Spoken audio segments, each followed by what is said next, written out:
ಇವತ್ತು ನಾನು 2 ಇಂಪಾರ್ಟೆಂಟ್ ವಿಷಯದ ಬಗ್ಗೆ ನಿಮ್ಮ ಜೊತೆ ಚರ್ಚೆ ಮಾಡಕ್ಕೆ ಹೊರಟಿದ್ದೀನಿ.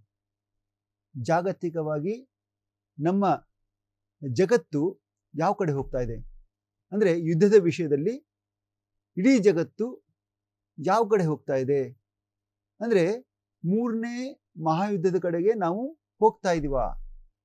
ಈ ಒಂದು ಪ್ರಶ್ನೆ ನಿನ್ನೆಯ ಒಂದು ಘಟನೆ ನೋಡಿದರೆ ನಮಗೆ ಖಂಡಿತ ಅನಿಸುತ್ತೆ. ಯಾವ ಘಟನೆಗಳು ಅಂದರೆ ಒಂದೇ ಅಲ್ಲ, 2 ಘಟನೆಗಳು. ಒಂದು ಚೀನಾದ ಬೀಜಿಂಗಲ್ಲಿ ಚೀನಾದ ಜಿನ್ಪಿಂಗ್ ಮತ್ತು ರಷ್ಯಾದ ಅಧ್ಯಕ್ಷ ಪುಟಿನ್ ಮತ್ತು ಕಿಮ್, ಉತ್ತರ ಕೊರಿಯಾದ ಅಧ್ಯಕ್ಷ ಕಿಮ್, 3 ಜನ ಒಟ್ಟಿಗೆ ಸೇರಿದ್ರು. ಈ 3 ದೇಶಗಳು ಒಂದು ನಾವು ಏನು ನೋಡ್ಬೇಕಂತಂದ್ರೆ, ಈ 3 ದೇಶಗಳಲ್ಲಿ ಪ್ರಜಾಪ್ರಭುತ್ವ ಇಲ್ಲ. ಇದು ಅಂದರೆ ಈ ರಷ್ಯಾದಲ್ಲಿ ನಾಮಕಾವಾಸ್ತೆ ಪ್ರಜಾಪ್ರಭುತ್ವ ಇದ್ರು, ಅಲ್ಲಿ ಪುಟಿನ್ ಸರ್ವಾಧಿಕಾರಿ ಲೆಕ್ಕದಲ್ಲಿ ಆಳ್ವಿಕೆ ಮಾಡ್ತಾರೆ. ಇನ್ನು ಚೀನಾದಲ್ಲೂ ಅದೇ ರೀತಿ, ಅಂದರೆ ನಾಮಕಾವಾಸ್ತೆಯಲ್ಲಿ ಕಮ್ಯುನಿಸ್ಟ್ ಒಂದು ಸರ್ಕಾರ ಇದೆ, ಆದರೆ ಅಲ್ಲಿ ಸರ್ವಾಧಿಕಾರಿಯಂತೆ ಆಳ್ವಿಕೆ ಮಾಡ್ತಿರೋದು ಸಿ ಜಿನ್ಪಿಂಗ್. ಇನ್ನು ಉತ್ತರ ಕೊರಿಯಾದಲ್ಲಿ ನಾಮಕಾವಾಸ್ತೆನೂ ಇಲ್ಲ, ಅಲ್ಲಿ ಸರ್ವಾಧಿಕಾರಿ ಅಂತಲೇ ಲೆಕ್ಕ ಕಿಮ್ ಉನ್ ಜಾ. ಇಲ್ಲ, ಅಲ್ಲಿನೂ ನಾಮಕಾವಾಸ್ತೆ ಇದೆ. ಯಾಕಂದರೆ ಅಲ್ಲಿ ಒಂದು ತಮಾಷೆಯ ವಿಷಯ ನಿಮ್ಗೆ ಗೊತ್ತಿರ್ಬೋದು, ತಮಾಷೆ ಮತ್ತು ಅಷ್ಟೇ ಭಯಾನಕವಾದ ವಿಷಯ. ಅಲ್ಲಿ ವಿರೋಧ ಪಕ್ಷಗಳೇ ಇಲ್ಲ ಮತ್ತು ಅಲ್ಲಿ ಎಲೆಕ್ಷನ್ ನಡೆಸ್ತಾರಂತೆ ಕಿಮ್. ಎಲೆಕ್ಷನ್ ನಡೆಸಿದಾಗ ಅಲ್ಲಿ ಯಾವುದು ಅಂದರೆ ಬ್ಯಾಲೆಟ್ ಪೇಪರ್ಲಿ ಬೇರೆ ಯಾರೂ ಇರಲ್ಲ, ಬರೀ ಕಿಮ್ ಇದು ಮಾತ್ರ ಇರುತ್ತೆ. ಜನಗಳು ಹೋಗಿ ಅದಕ್ಕೆ ತಮ್ಮ ಒಂದು ಇದನ್ನು ಒತ್ತಬೇಕು. ಅದು ಕಡ್ಡಾಯವಾಗಿ ಮತದಾನ ಮಾಡಬೇಕು. ಯಾರು ಮತದಾನ ಮಾಡಲ್ವೋ ಅವ್ರನ್ನ ಗೊತ್ತಲ್ಲ, ಈ ಥರ ಉತ್ತರ ಕೊರಿಯಾದಲ್ಲಿದೆ. ಹಾಗಾಗಿ ಇಲ್ಲಿ 100ಕ್ಕೆ 100% ಮತದಾನ ಆಗುತ್ತೆ ಮತ್ತು ಕಿಮ್ ಜಾನ್ ಉನ್ ಪ್ರತಿ ಬಾರಿಯೂ ಆರಿಸ್ಬಿಟ್ಟು ಬರ್ತಾರೆ. ಇದು ಉತ್ತರ ಕೊರಿಯಾದ ಸರ್ವಾಧಿಕಾರಿಯ ಒಂದು ಪರಿಸ್ಥಿತಿ. ಈ 3 ದೇಶಗಳು ಈಗ ಒಂದು ಕಡೆ ಸೇರಿದಾವೆ. ಎಲ್ಲಿ? ಚೀನಾದ ಬೀಜಿಂಗಲ್ಲಿ. ಯಾಕೆ ಇದಕ್ಕೆ ಜಾಗತಿಕವಾಗಿ ಇಷ್ಟೊಂದು ಮಹತ್ವ ಸಿಗ್ತಾ ಇದೆ ಅಂದರೆ, ಜಗತ್ತು ಈಗ ಯುದ್ಧದ ಹೊಸ್ತಿಲಿನಲ್ಲಿದೆ. ಅದು 3ನೇ ವಿಶ್ವ ಯುದ್ಧದ ಹೊಸ್ತಿಲಿನಲ್ಲಿದೆ ಅಂತ ಸುಮಾರು ಜನ ವಿಶ್ಲೇಷಕರು ಹೇಳ್ತಾರೆ. ಇದಕ್ಕೆ ಕಾರಣ ಎಲ್ರಿಗೂ ಗೊತ್ತು, ಅದು ಉಕ್ರೇನ್ ಮತ್ತು ರಷ್ಯಾದ ಯುದ್ಧ ಇರಬಹುದು. 3 ವರ್ಷಗಳಿಂದ ನಡೀತಾ ಇದೆ ಮತ್ತು ಅದು ಇಡೀ ನ್ಯಾಟೋನ, ಅಂದರೆ ಏನು 30 ದೇಶಗಳು ಪಾಶ್ಚಿಮಾತ್ಯ ದೇಶಗಳಿವೆ, ಆ 30 ನ್ಯಾಟೋ ದೇಶಗಳ ವಿರುದ್ಧ ಒಂದು ರಷ್ಯಾ ಹೋರಾಡ್ತಿದೆ ಅನ್ನೋ ಲೆಕ್ಕದಲ್ಲೇ ಈಗ ನಡೀತಾ ಇರೋದು. ಹಾಗಾಗಿ ಇಲ್ಲಿ ಪರೋಕ್ಷವಾಗಿ ನ್ಯಾಟೋ ಉಕ್ರೇನ್ಗೆ ಸಹಾಯ ಮಾಡ್ತಿದ್ರು, ಅವು ಎಲ್ಲ ಸೇರ್ಕೊಂಡಿದ್ದು ಅಂತಲೇ ಅರ್ಥ. ಅಮೇರಿಕ ಅಂತೂ ಡೈರೆಕ್ಟಾಗಿ ಏನು ಎಲ್ಲ ಶಸ್ತ್ರಾಸ್ತ್ರ ಅದಕ್ಕೆ ಒದಗಿಸ್ತಾ ಇದೆ ಮತ್ತು ಬೇಹುಗಾರಿಕೆ ಒಂದು ಸೌಲಭ್ಯವನ್ನು ಉಕ್ರೇನ್ ಕೊಡ್ತಾ ಇದೆ. ಹೀಗಾಗಿ ಇಲ್ಲಿ ಉಕ್ರೇನ್ ಜೊತೆ ಹಲವು ದೇಶಗಳು ಸೇರ್ಕೊಂಡಿದ್ದಾವೆ. ಈ ಕಡೆ ರಷ್ಯಾಗೆ ಉತ್ತರ ಕೊರಿಯಾ ಬೇಷರತ್ತಾಗಿ ಒಂದು ಸಹಾಯ ಮಾಡ್ತಾ ಇದೆ. ತನ್ನ ಸಾವಿರಾರು ಸೈನಿಕರನ್ನ ಮತ್ತು ಶಸ್ತ್ರಾಸ್ತ್ರಗಳನ್ನ ಉತ್ತರ ಕೊರಿಯಾದ ಕಿಮ್ ಪುಟಿನ್ಗೆ ಕಳಿಸ್ಬಿಟ್ಟಿದ್ದಾರೆ. ಆಲ್ರೆಡಿ ವರ್ಷಾಂಗಟ್ಲೆ ಇದು ನಡೀತಾ ಇದೆ. ಅಂದರೆ ಉತ್ತರ ಕೊರಿಯಾದ ಸೈನಿಕರಷ್ಟೇ ಅಲ್ಲ, ರಷ್ಯಾದಲ್ಲಿ ಕಾರ್ಮಿಕರ ಕೊರತೆ ಆಗಿರೋದ್ರಿಂದ ಕಾರ್ಮಿಕರನ್ನು ಸಹ ಕಿಮ್ ಉನ್ ಜಾನ್ ಕಳಿಸ್ತಾ ಇದ್ದಾರೆ. ಕಾರ್ಮಿಕರು ಅಂದರೆ ಹೆಂಗೆ? ಸ್ಲೇವ್ಸ್, ಗುಲಾಮರ ರೀತಿಯಲ್ಲಿ ಅವ್ರನ್ನ ಕಳಿಸ್ತಾ ಇದ್ದಾನೆ. ಅಂದರೆ ಇಲ್ಲಿ ನಾನು ಏನು ಹೇಳಕೊಟ್ಟಿದ್ದೀನಿ ಅಂದರೆ, ಸರ್ವಾಧಿಕಾರಿಗಳು ಯಾವ ರೀತಿ ತಮ್ಮದೇ ದೇಶ ನಾಗರಿಕರನ್ನ ಗುಲಾಮರನ್ನಾಗಿ ನೋಡ್ತಾರೆ ಅನ್ನೋದ್ರ ಬಗ್ಗೆ ಹೇಳ್ತಾ ಇದ್ದೀನಿ. ಇದು ಒಂದು ಕಡೆ ಇಟ್ಟರೆ, ಇನ್ನೊಂದು ಕಡೆ ಈ 3 ಶಕ್ತಿಗಳು ಈಗ ಒಂದು ಕಡೆ ಸೇರಿದೆ. ಇದನ್ನ ಜಗತ್ತಿಗೆ ಒಂದು ದೊಡ್ಡ ಬೆದರಿಕೆಯಾಗಿ ಪಾಶ್ಚಿಮಾತ್ಯ ದೇಶಗಳು ನೋಡ್ತಾ ಇವೆ. ಅಮೆರಿಕದ ಟ್ರಂಪ್ ಅಂತರೂ ಇದು ಅಮೆರಿಕಕ್ಕೆ ಒಂದು ಬರ್ತಾ ಇರೋ ಬೆದರಿಕೆ ಅಂತಾನೆ ಅವರು ಹೇಳ್ಬಿಟ್ಟಿದ್ದಾರೆ.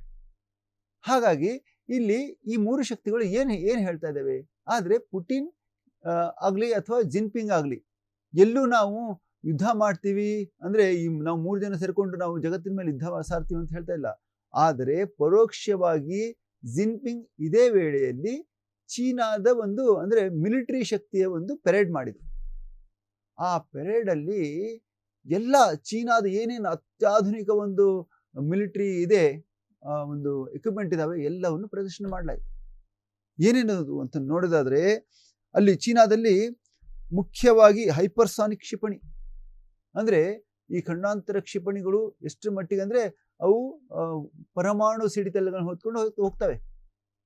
ಮತ್ತು ಇದು ಅದ್ರ ಒಂದೇ ಅಲ್ಲ, ಡ್ರೋನ್ ತಂತ್ರಜ್ಞಾನ, ಚೀನಾ ಡ್ರೋನ್ ತಂತ್ರಜ್ಞಾನದಲ್ಲಿ ಅತ್ಯಂತ ಆಧುನಿಕತೆ ಸಾಧಿಸಿದೆ. ಹಾಗೆಯೇ ಪರಮಾಣು ಸಾಮರ್ಥ್ಯ ಆಧುನಿಕ ವಿಸ್ತರಣೆ, ಪರಮಾಣು ಸಾಮರ್ಥ್ಯದ ವಿಸ್ತರಣೆ ಇದು ಆಮೇಲೆ ಚೀನಾ ವಿಶ್ವದ ಅತಿ ದೊಡ್ಡ ಮಿಲಿಟರಿ ಪಡೆಯಾಗಿ ಈಗ ಹೊರಹೊಮ್ಮಿದೆ. ಮತ್ತು ಇದರ ಬಜೆಟ್ ಇಡೀ ಜಗತ್ತಿನಲ್ಲಿ ಏನು ಮಿಲಿಟರಿ ಬಜೆಟ್ ಇದೆ ಅದು 2ನೇ ಅತಿ ದೊಡ್ಡ ಬಜೆಟ್ ಅಂತ ಹೇಳಿದ್ದಾರೆ. ತ್ವರಿತ ಆಧುನೀಕರಣ ನಡೀತಾ ಇದೆ ಚೀನಾದ ಒಂದು ಮಿಲಿಟರಿಯಲ್ಲಿ, ಅತ್ಯಂತ ತ್ವರಿತವಾಗಿ ಆಧುನೀಕರಣ ನಡೀತಾ ಇದೆ. ಆಮೇಲೆ ತಂತ್ರಜ್ಞಾನ ಎಷ್ಟು ಸುಧಾರಣೆ ಆಗಿದೆ ಅಂತಂದ್ರೆ ಅಲ್ಲಿ ಸ್ಟೆಲ್ತ್ ತಂತ್ರಜ್ಞಾನ ಮತ್ತು ಡ್ರೋನ್ ತಂತ್ರಜ್ಞಾನ ತುಂಬಾನೇ ಎಲ್ಲಾ ದೇಶಗಳನ್ನು ಮೀರಿಸೋ ಥರ ನಡೀತಾ ಇದೆ. ಇದ್ರ ಜೊತೆಗೆ ಈ ಮಿಲಿಟರಿನ ತುಂಬಾನೇ ಸುಧಾರಣೆ ಮಾಡ್ತಾ ಇದ್ರು ಅವರು. ಅದು ಏರೋಸ್ಪೇಸ್ ಫೋರ್ಸ್ ಇರ್ಬೋದು, ಸೈಬರ್ ಸ್ಪೇಸ್ ಫೋರ್ಸ್ ಇರ್ಬೋದು, ಮಾಹಿತಿ ಬೆಂಬಲ ಪಡೆ, ಈ ತರ ಅಂದ್ರೆ ಮಿಲಿಟರಿ ಬಿಟ್ಟರೆ ಬೇರೆ ಏನು ಯೋಚನೆ ಮಾಡಲ್ಲ ಚೀನಾದಲ್ಲಿ. ಆ ಥರ ಇದು ನಡೆದಿದ್ದಲ್ಲಿ ಒಂದು ವಿರೋಧಾಭಾಸ ಅಂದರೆ ತಿಯಾನ್ವನ್ ಚೌಕ್ ಅಂತ ಒಂದಿದೆ ಚೀನಾದ ಬೀಜಿಂಗಲ್ಲಿ, ಅಲ್ಲಿ ಈ ಒಂದು ಪರೇಡ್ ನಡೀತು.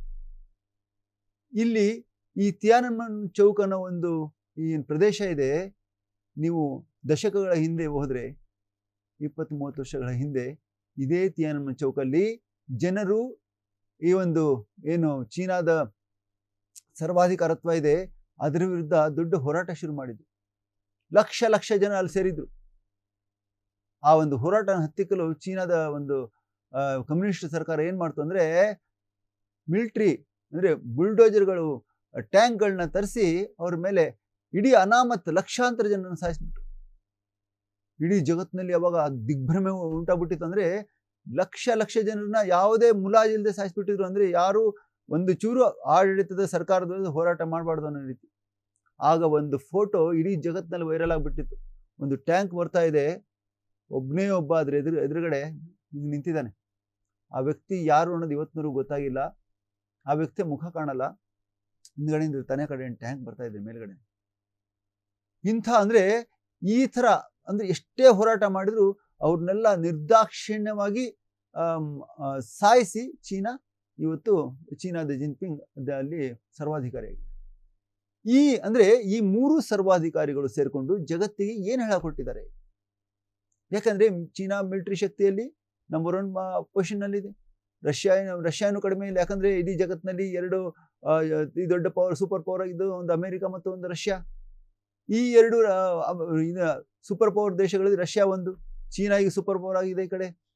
ಈ ಕಡೆ ಕೊರಿಯಾ ಅಂತೂ, ಉತ್ತರ ಕೊರಿಯಾ ಯಾವುದೇ ಮೂಲ ನೋಡಲ್ಲ. ಅಮೇರಿಕಾದಂಥ ಅತಿ ದೊಡ್ಡ ದೇಶ ಕೂಡ ಅದನ್ನು ಕೆಣ್ಕೊಳಕ್ ಹೋಗಲ್ಲ. ಯಾಕೆ ಅಂದ್ರೆ ಅಲ್ಲಿ ಅವನು ತಲೆಗೆಟ್ಟು ಹುಚ್ಚ ಅಂತಾನೆ ಹೇಳ್ತಾರೆ. ಯಾರು? ಕಿಮೋನ್ ಜಾಂಗ್ನ. ಅವನ ಕಡೆ ಅಣುಬಾಂಬ್ ಇದೆ, ಅವನ ಕಡೆ ಮಿಸೈಲ್ ಇದಾವೆ, ಖಂಡಾಂತರ ಕ್ಷಿಪಣಿಗಳು 10,000 20,000 ಕಿಲೋಮೀಟರ್ ದೂರ ಹೋಗ್ತವೆ. ಅದನ್ನ ಪರೀಕ್ಷೆ ಮಾಡಿಬಿಟ್ಟಿದ್ದಾನೆ ಅವನು. ಯಾರು ಏನು ಮಾಡೋಕ್ಕಾಗಲ್ಲ ನನಗಂತೆ ಅವನು ಇಷ್ಟು ಆರಾಮಾಗಿದ್ದಾನಂದ್ರೆ ಅವನು ಯಾರು ಪ್ರಶ್ನೆ ಮಾಡೋಂಗೇ ಇಲ್ಲ ಅಂತ ಕಿಮ್ ಜಾಂಗ್ ಉನ್ನ ಈಗ ಅಮೆರಿಕದ ಟ್ರಂಪ್ ಅವರ ಭೇಟಿಗಾಗಿ ತಹಸಹಿಸಿದಂದ್ರೆ ನಾನು ಭೇಟಿ ಮಾಡಬೇಕು, ಕಿಮ್ನ ಹೋಗಿ ಭೇಟಿ ಮಾಡ್ತೀನಿ. ರಷ್ಯಾದ ಪುಟಿನ್ ಅಂತೂ ಭೇಟಿ ಮಾಡಿದ್ರು, ಈಗ ಕಿಮ್ನೇ ಭೇಟಿ ಮಾಡ್ತಾರಂತೆ ಟ್ರಂಪ್. ಅಂದ್ರೆ ಇವರ ಮನಸ್ಥಿತಿ ಹೇಗಾಗಿದೆ ಅಂದ್ರೆ ಈ 3 ದೇಶಗಳನ್ನ ಅಂದ್ರೆ ಉತ್ತರ ಕೊರಿಯಾ ಇರ್ಬೋದು, ರಷ್ಯಾ ಇರ್ಬೋದು, ಇವ್ರನ್ನ ಯಾವ ರೀತಿ ಅಂದ್ರೆ ಮಣಿಸ್ಬೇಕು ಅಥವಾ ಅವರು ಒಂದು ಈ ಕೆಟ್ಟವ್ರನ್ನ ಏನ್ ಮಾಡ್ತೀವಿ, ಜೈಲಿಗೆ ಹಾಕ್ತೀವಿ.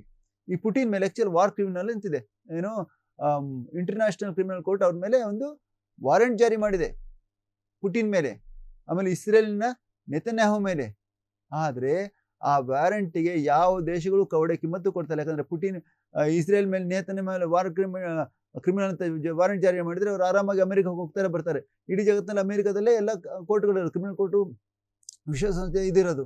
ಅಲ್ಲಿ ನೋಡಿದ್ರೆ ಮೊನ್ನೆ ಪ್ಯಾಲೆಸ್ಟೈನ್ಗೆ ಇದು ಮಾಡಿಲ್ಲ, ಅಂದ್ರೆ ಅವರ ವೀಸಾನ ರದ್ದು ಮಾಡಿದ್ರೆ. ಪ್ಯಾಲೆಸ್ಟೈನ್ನಲ್ಲಿ ಯಾರ್ಯಾರು ಒಂದು ನಿಯೋಗ ಇತ್ತು ಅದನ್ನ ಅವ್ರಿಗೆ ಅಲ್ಲಿ ಸದಸ್ಯರು ಇಲ್ಲದಿದ್ರು ವಿಶ್ವಸಂಸ್ಥೆಯಲ್ಲಿ, ಅವರು ಪ್ಯಾಲೆಸ್ಟೈನ್ ಅವರಿಗೆ ಒಂದು ವೈಲ್ಡ್ ಕಾರ್ಡ್ ಎಂಟ್ರಿ ಅಂತ ಕೊಟ್ಬಿಟ್ಟು ಅವ್ರನ್ನ ಅಲ್ಲಿ ಕರೀತಾ ಇದ್ರು.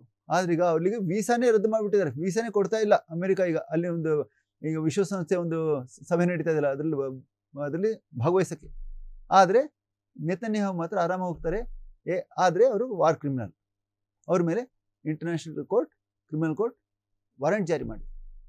ಈ ಕಡೆ ಪುಟಿನ್ ಮೇಲೆ ವಾರೆಂಟ್ ಜಾರಿ ಇದೆ, ಅವರು ಚೀನಾಗೆ ಆರಾಮ ಹೋಗ್ತಾರೆ. ಅಲ್ಲಿ ದೊಡ್ಡ ಒಂದು ಸುಮಿತಲ್ಲಿ ಅಂದರೆ 3 ದೇಶಗಳ ಒಂದು ಇದರಲ್ಲಿ ಭೇಟಿ ಅಂದರೆ ಒಂದು ಚರ್ಚೆ ನಡೆಸ್ತಾರೆ, ಅಲ್ಲಿ ಫಂಕ್ಷನ್ ಭಾಗವಹಿಸ್ತಾರೆ. ಇದನ್ನೆಲ್ಲ ನೋಡಿದ್ರೆ ಯಾರು ಯಾಕೆ ಅಂದರೆ ಈ 3 ಶಕ್ತಿಗಳನ್ನ ನಾವು ಕೆಟ್ಟವರು ಅಂತ ಹೇಳ್ಕೋದ್ರೆ, ಈ ಕಡೆ ಅಮೆರಿಕ ಇಸ್ರೇಲಿಗೆ ಒಂದು ತನ್ನ ಬೆಂಬಲನ ಕೊಡ್ತಾನೇ ಇದೆ. ಪ್ಯಾಲೆಸ್ಟೈನರು ಮತ್ತೆ ಇವತ್ತು ಈ ಕ್ಷಣ ಸಾಯ್ತಾ ಇದ್ದಾರೆ. ಹೀಗಾಗಿ ಈ 3 ಶಕ್ತಿಗಳನ್ನ, ಕೆಟ್ಟ ಶಕ್ತಿಗಳು, ಇವರು ಏನಾದರೂ ಮಾಡ್ಬೋದು ವಿಶ್ವನ ಅಂತಂದ ವಿಶ್ವಕ್ಕೆ ಇವರಿಂದ ಅಪಾಯಕಾರಿ ಇದೆ ಅಂದರೆ, ಈ ಕಡೆ ಅಮೆರಿಕದಂದ್ರೂ ಅಷ್ಟೇ ದೊಡ್ಡ ಅಪಾಯಕಾರಿ ದೇಶ ಆಗಿ ಪರಿವರ್ತನೆ ಆಗ್ತದೆ ಅಮೆರಿಕ, ಪ್ಯಾಲೆಸ್ಟೈನ್ ವಿಷಯದಲ್ಲಿ, ಮಧ್ಯಪ್ರಾಚ್ಯದ ವಿಷಯದಲ್ಲಿ ತಗೊಂಡ್ರೆ. ಹಾಗಾಗಿ ಈ 3 ದೇಶಗಳು ನಿನ್ನೆ ಒಂದು ಎಲ್ಲ ಸೇರಿ ಒಂದು ದೊಡ್ಡ ಪೆರೇಡ್ ನಡೆಸಿ 3 ಜನ ಮಾತಾಡಿದರು. ಹೊರಗಡೆ ಮಾತ್ರ ಜಿನ್ಪಿಂಗ್ ಏನು ಹೇಳಿದರೆ, ನಾವು ಶಾಂತಿಗೆ ಬದ್ಧವಾಗಿದ್ದೀವಿ, ನಾವು ಶಾಂತಿಯುತವಾಗಿ ಜಗತ್ತಿನಲ್ಲಿ ಎಲ್ಲ ಕಡೆ ಶಾಂತಿ ಇರಬೇಕು ಹಾಗೆ ಹೇಗೆ ಅಂತ ಹೇಳಿದ್ದಾರೆ ಭಾಷಣದಲ್ಲಿ.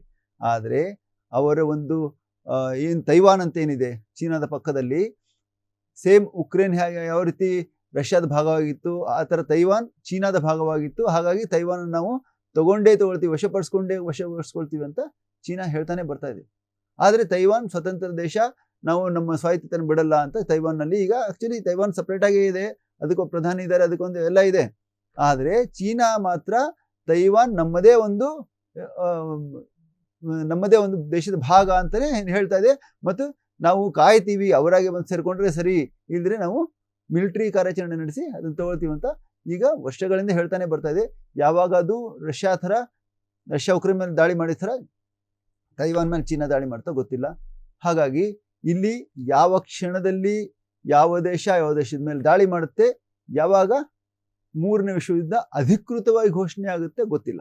ಯಾಕಂದರೆ ಅನಧಿಕೃತವಾಗಿ ಈಗಾಗಲೇ ರಷ್ಯಾ ಮತ್ತು ಉತ್ತರ ಕೊರಿಯಾ ಸೇರಿಕೊಂಡು ಉಕ್ರೇನು ಒಂದು ಕಡೆ, ಅಮೆರಿಕ ಮತ್ತು ನ್ಯಾಟೋ 30 ದೇಶಗಳು ಒಂದು ಕಡೆ, ರಷ್ಯಾ ಮತ್ತು ಉತ್ತರ ಕೊರಿಯಾ, ಇರಾನ್ ಕೂಡ ರಷ್ಯಾಗೆ ಸಹಾಯ ಮಾಡಿದೆ, ಎಷ್ಟೋ ಡ್ರೋನ್ಗಳನ್ನು ಕೊಟ್ಟಿದೆ, ಚೀನಾ ಕೂಡ ಈ ಕಡೆ ಇದೆ. ಹಾಗಾಗಿ 2 ಗುಂಪಾಗಿ ಈಗಾಗಲೇ ಯುದ್ಧ ನಡೀತಾ ಇದೆ. ಇದು ಮುಂದೆ ಯಾವತ್ತಾದರೂ ಅಂದರೆ ಇನ್ನೂ ಒಂದು 20 ವರ್ಷ 30 ವರ್ಷ ಹೋದ್ಮೇಲೆ ಇದು ತಾರಕಕ್ಕೇರಿ ಈ ಒಂದು 3ನೇ ವಿಶ್ವಯುದ್ಧ ಅಂದರೆ ಮುಗಿದು ಏನೋ ಒಂದು ದೊಡ್ಡ ಅನಾಹುತ ಆಗಿ ಎಲ್ಲ ಆದಮೇಲೆ ಯಾವಾಗ ಶುರುವಾಯಿತು 3ನೇ ವಿಶ್ವಯುದ್ಧ ಅಂತ ಮುಂದೆ ಭವಿಷ್ಯದಲ್ಲಿ ಯಾರಾದರೂ ಅದ್ರ ಬಗ್ಗೆ ಬರೆದ್ರೆ ಅಥವಾ ನೋಡಿದರೆ ಅದು 2022 ಫೆಬ್ರವರಿ 24 ಅಂತಲೇ ಹೇಳ್ಬೋದು. ಯಾಕಂದರೆ ಆವತ್ತು ರಷ್ಯಾದ ಪುಟಿನ್ ಉಕ್ರೇನ್ ಮೇಲೆ ದಾಳಿ ಮಾಡಿದ್ರು. ಸೊ ಹೀಗೆ ಈಗಾಗಲೇ 3ನೇ ವಿಶ್ವಯುದ್ಧ ಜಾರಿಯಲ್ಲಿದೆ ಅಂತಲೇ ಹೇಳ್ಬೋದು. ಆದರೆ ಈ ಯುದ್ಧ ಯಾವಾಗ ದೊಡ್ಡದಾಗುತ್ತೋ, ಯಾವಾಗ ಈ ಒಂದು ಸಣ್ಣ ಕಿಡಿ ಥರ ಇದೆ, ಇದು ಒಂದು ಸಣ್ಣ ಬೆಂಕಿ ಥರ ಇದೆ, ಇದು ದೊಡ್ಡ ಒಂದು ಕಾಡ್ಗಿಚ್ಚಾಗಿ ಪರಿವರ್ತನೆ ಆದರೆ ಇಡೀ ಪ್ರಪಂಚ ಸುಟ್ಟು ಬೂದಿ ಆಗೋದ್ರಲ್ಲಿ ಸಂಶಯನೇ ಇಲ್ಲ. ಆದರೆ ಹೀಗಾಗೋದಕ್ಕೆ ಬಿಡಬಾರ್ದು ಅಂತಲೇ ಇಡೀ ಜಗತ್ತಿನ ನಾಯಕರು ಬಯಸ್ತಾ ಇರೋದು. ಆದರೆ ಅದು ಬರೀ ಹೇಳಿಕೆಯಿಂದ ಮಾತ್ರ ಆಗಲ್ಲ, ಅದು ಮಾಡಿ ತೋರಿಸ್ಬೇಕಾಗತ್ತೆ.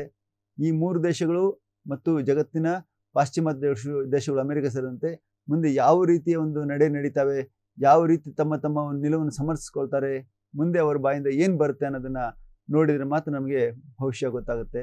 ಅದ್ರ ಬಗ್ಗೆ ನಾವು ಕಾಯೋಣ. ಅಲ್ಲಿವರೆಗೂ ನೋಡ್ತಾ ಇರಿ ಫ್ರೀಡಮ್ ಟಿವಿ, ಇದು ಜನಸಾಮಾನ್ಯ ಶಕ್ತಿ.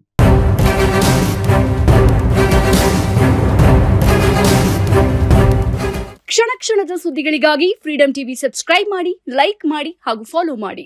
ಹೊಸ ಸುದ್ದಿಗಳ ನೋಟಿಫಿಕೇಶನ್ಗಾಗಿ ಬೆಲ್ ಐಕಾನ್ ಮೇಲೆ ಕ್ಲಿಕ್ ಮಾಡಿ.